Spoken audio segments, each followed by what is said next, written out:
52 থেকে গণঅভ্যুত্থান পর্যন্ত, ভাষা আন্দোলন থেকে গণঅভ্যুত্থান, প্রত্যেকটি আন্দোলনের যে স্পিরিট ছিল সেটি হচ্ছে অধিকার আদায় এবং বৈষম্যের বিরুদ্ধে লড়াই। 52 ভাষা আন্দোলন, অধিকার আদায়ের আন্দোলন এবং বৈষম্যের বিরুদ্ধে আন্দোলন। অধিকাংশ মানুষের ভাষা বাংলা, অথচ উর্দুকে চাপিয়ে দেওয়া হবে, এটি ছিল বৈষম্য।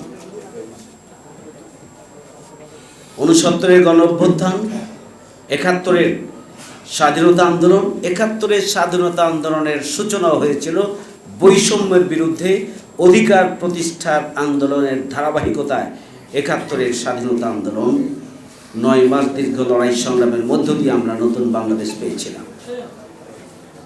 90 সালেও স্বৈরাচারের বিরুদ্ধে যে আন্দোলন ছিল, এটিও বৈষম্যের বিরুদ্ধে, অধিকার আদায়ের আন্দোলন এবং অন্যায় অপশক্তির বিরুদ্ধে রুখে দেওয়ার জন্য জনগণ ঐক্যবদ্ধ হয়েছিল, ছাত্ররা ঐক্যবদ্ধ হয়েছিল, ছাত্রদের নেতৃত্বে আন্দোলন হয়েছিল। 24-এর গণঅভ্যুত্থান বৈষম্যের বিরুদ্ধে অধিকার প্রতিষ্ঠার লড়াইয়ের ধারাবাহিকতায় আমাদের 24-এর গণঅভ্যুত্থান সংঘটিত হয়েছিল। আজকে আমাদেরকে পরিষ্কারভাবে যে জিনিসটি মাথায় রাখা দরকার, যে 52 ভাষা আন্দোলনের অপ্রতিরোধ জনগণ তাদের তেমনিভাবে দাবি আদায় করেছিল। ইতিহাসের বাঁকে বাঁকে আমরা দাবি আদায় করেছি এবং 24-এর গণঅভ্যুত্থানে 15.5 বছরে জেগে বসা ফ্যাসিস্ট অপশক্তির বিরুদ্ধে, লেডি হিটলারের বিরুদ্ধে দেশের জনগণ ঐক্যবদ্ধ হয়েই এই বাংলাদেশকে জনগণের বাংলাদেশে পরিণত করেছে। সম্মানিত সুধী মণ্ডলী, আমাদের এই যে অধিকার প্রতিষ্ঠার আন্দোলন, এদেশের জনগণ এবং বাংলাদেশ অপ্রতিরোধ। যদি কেউ মনে করেন রাষ্ট্রশক্তিকে কাজে লাগিয়ে ক্ষমতায় গিয়ে জামাত ইসলামীকে আপনারা আবারও জনগণের কাতারে দিয়ে পছন্দ মতো রাষ্ট্রে বৈষম্য তৈরি করবেন, জনগণের অধিকার নষ্ট করবেন, দলবাজি করবেন, চাঁদাবাজি করবেন, টেন্ডারবাজি করবেন, জনগণের অধিকার নিয়ে ছিনিমিনি খেলবেন, বাংলাদেশের এই অপ্রতিরোধ জনগণ তা বরদাস্ত করবেন না। আজকে আমাদের সামনে চ্যালেঞ্জ কি? আমাদের আশার আলো হচ্ছে জনগণ অপ্রতিরোধ, বাংলাদেশ অপ্রতিরোধ, কোনো অপশক্তির কাছে বাংলাদেশ মাথা নত করবে না। এটি আমাদের জন্য আশার দিক, এটি হচ্ছে আমাদের শক্তি। দেশের প্রয়োজনে, জনগণের প্রয়োজনে এদেশের আবাল বৃদ্ধ বনিতা ঐক্যবদ্ধ হয়ে দেশকে মুক্ত করার জন্য হাজার হাজার মুগ্ধ এবং আবু সাইদরা জীবন দেওয়ার জন্য প্রস্তুত। এটি আমাদের শক্তি। কিন্তু আমাদের চ্যালেঞ্জ, 1 নম্বর চ্যালেঞ্জ হচ্ছে ইতিহাস বিকৃতি। 52 ভাষা আন্দোলন থেকে শুরু করে প্রতিটি ইতিহাসকে, আমি আমার উদ্বোধনী কথায় বলেছিলাম, প্রতিটি ইতিহাসকে বিকৃত করার জন্য অপচেষ্টা চালানো হয়েছে। আজকে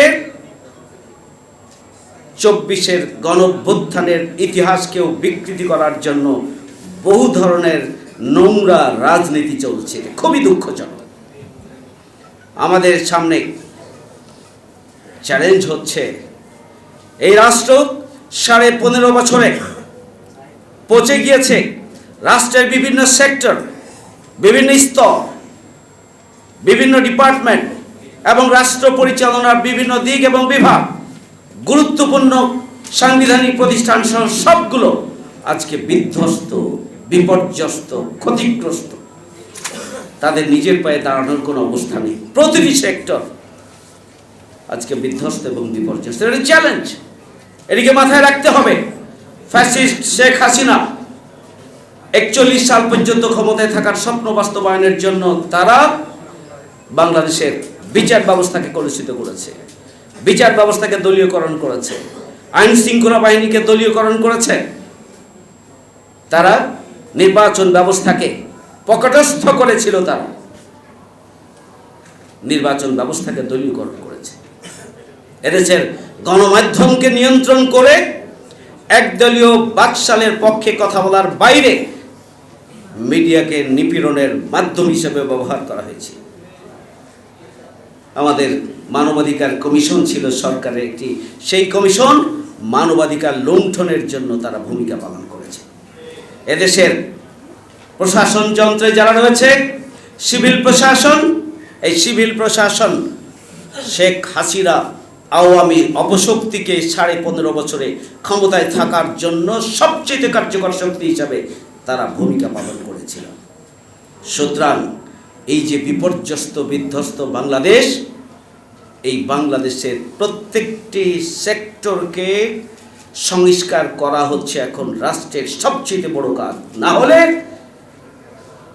প্রতিটি সরকার আসবে আর এই প্রশাসন যন্ত্রকে ব্যবহার করে আবারও তারা ফ্যাসিস্ট হয়ে উঠবে, জনগণের অধিকারকে লুণ্ঠন করবে।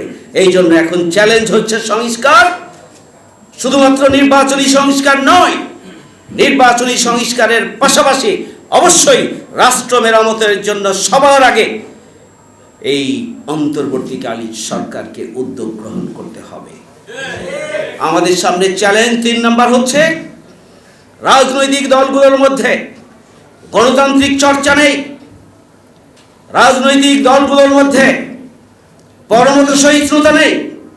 একটি গণতান্ত্রিক রাষ্ট্র বিনির্মাণের জন্য যেভাবে পারস্পরিক শ্রদ্ধাবোধ, ভালোবাসা, সহযোগিতা, সহমর্মিতার ভিত্তিতে ঐক্যবদ্ধভাবে এগিয়ে গিয়ে জাতীয় স্বার্থে একটি নতুন বাংলাদেশ বিনির্মাণের জন্য যে মানসিকতা প্রয়োজন, যে প্রশিক্ষণ প্রয়োজন এবং যে শিক্ষা প্রয়োজন, রাজনৈতিক দলগুলোর মধ্যে দুঃখজনক হলো সত্য 54 বছরের বাংলাদেশে সেই দুর্বলতা এবং ঘাটতি এখন রয়ে গিয়েছে।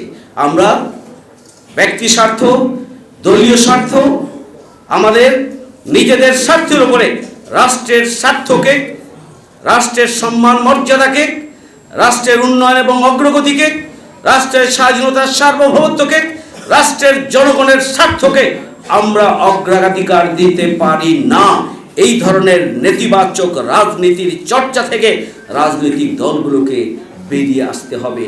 না হলে আমরা নতুন বাংলাদেশের যে স্বপ্ন 24-এর গণঅভ্যুত্থানে নতুন বাংলাদেশের যে স্বপ্ন, যেই স্বপ্ন হচ্ছে দিল্লি না ঢাকা, ঢাকা ঢাকা, যে স্বপ্ন হচ্ছে উই ওয়ান্ট জাস্টিস, আমরা ন্যায় বিচার চাই, আমরা ন্যায় এবং ইনসাফ ভিত্তিক বাংলাদেশ চাই, যে স্বপ্ন শহীদদের, যেটি হচ্ছে দুর্নীতিমুক্ত, চাঁদাবাজ মুক্ত, সন্ত্রাস মুক্ত নতুন বাংলাদেশ চায়।